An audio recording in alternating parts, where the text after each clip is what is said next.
All right, thanks for joining us for Next Weather today as we take a more in-depth look at what's happening with Beryl, a hurricane that is still holding together as a strong hurricane moving across the northwest Caribbean Sea, and it's getting very close to the Yucatan. This thing has had a brisk forward speed through the Caribbean, and now it's in the western Caribbean. It started out in the Atlantic, went through the Grenadines, and had a big impact on the southern coast of Jamaica yesterday. It brushed past the Cayman Islands. Things were not terrible in Grand Cayman, but definitely tropical storm conditions there. And it looks like a hurricane is on the way for the Yucatan. And taking a look at it here as we zoom in on Beryl. This is a system that is starting to make a little bit of progress here off towards the west, and you can see the mechanics of the storm. We almost can see a bit of an eye visible there showing up on our IR satellite picture. This is actually an enhanced infrared satellite picture, and so it gives us a real good idea of what's going on with cloud top temperature. And the darker the colors there, all those super dark colors, those are really tall cloud tops. They're cold cloud tops. And you kind of zoomed in on the eye of the storm. I'll back it out so you can see a little bit more perspective. But there is an eye, and it's going to potentially go right across somewhere around Cancun, Cozumel, and Tulum, Mexico, as it crosses over into the Yucatan. And it should be coming ashore late tonight and early tomorrow morning. So Beryl is going to make another landfall here. It essentially made a landfall in Jamaica. It didn't technically do that, but the eye wall was on shore.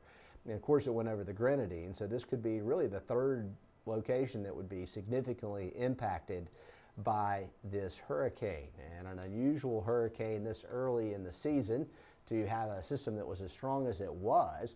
We had winds sustained as high as Category 5 strength earlier in the week, but it is starting to weaken some as it's running into upper level wind shear. There's a lot of wind coming out of the west that's knocking the tops off of this hurricane, and that is disrupting the circulation, and that's why the eye is cloud filled and not visible. But the inner core is still intact, which is problematic, and that means it's a very resilient system. It's not weakened completely, and it looks like it could be a hurricane once again by the time it gets to northern Mexico and Texas, and that's going to happen by the second half of our 4th of July weekend. So pressure is 974. That's up from 938. That's quite the rise in pressure. The track, this system may even have a little window for re-strengthening as it moves on off towards the Yucatan Peninsula. Right before it hits the Yucatan, the wind shear is going to lighten up enough that it could actually get a little stronger, or at least maintain intensity.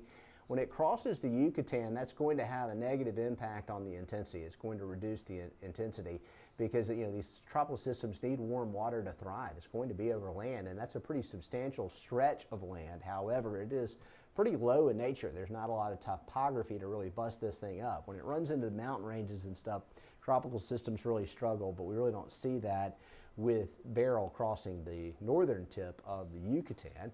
And then as we continue to track it, it heads right towards South Texas. And I mean, this thing is very easily could be an issue for Brownsville or Corpus Christi, or maybe even a little further up the coast towards Rockport. It depends on how deep it is. A stronger system is more likely to be turned more to the north, as it will sense a trough digging into the eastern United States and the central United States. A weaker system is more likely to go west into Mexico. And at this point, it's maybe a hurricane. It could be strong enough to get picked up by that trough. We're not seeing any scenarios where it would come our way. We've been pretty confident with that forecast, but we will see a rip current risk that's going to be pretty terrible, especially Sunday, Monday, and Tuesday. We've got a high rip current risk at the beaches as we will be getting swells pushing in off of Beryl.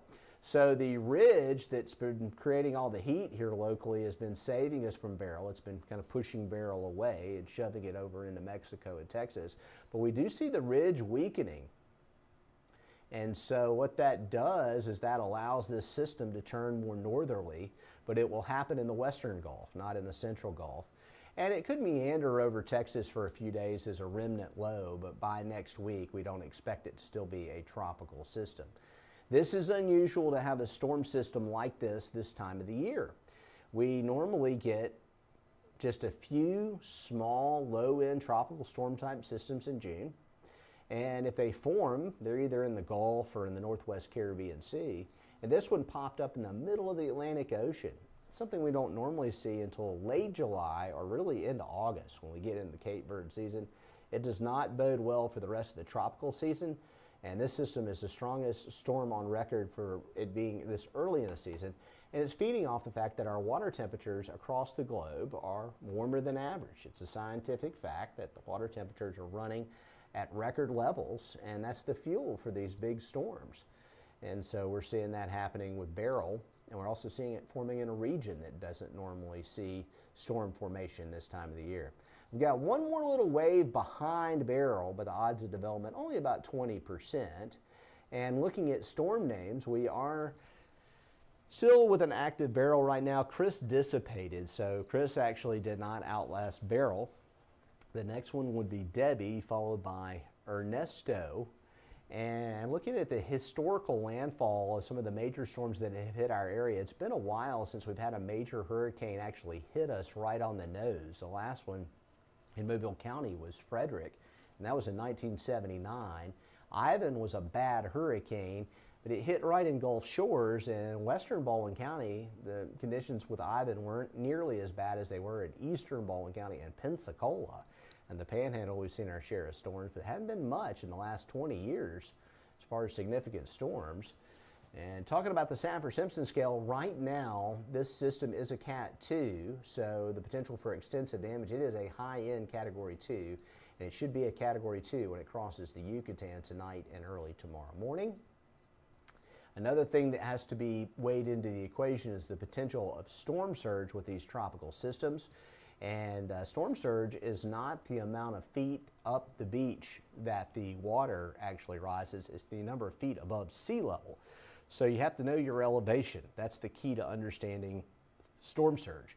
So if you get a storm surge of, say, 12 feet, then everything 12 feet in elevation or lower is going to be inundated. It doesn't mean this water is going to come up 12 feet on the beach. It means a good portion of the west end of Dauphin Island, most of Fort Morgan Road, portions of Gulf Shores, the Mobile-Tensaw Delta, lots of places well inland could be inundated by floodwaters, and that's why we're always attuned to storm surge. But in this case, we're not expecting Beryl to make a direct hit here.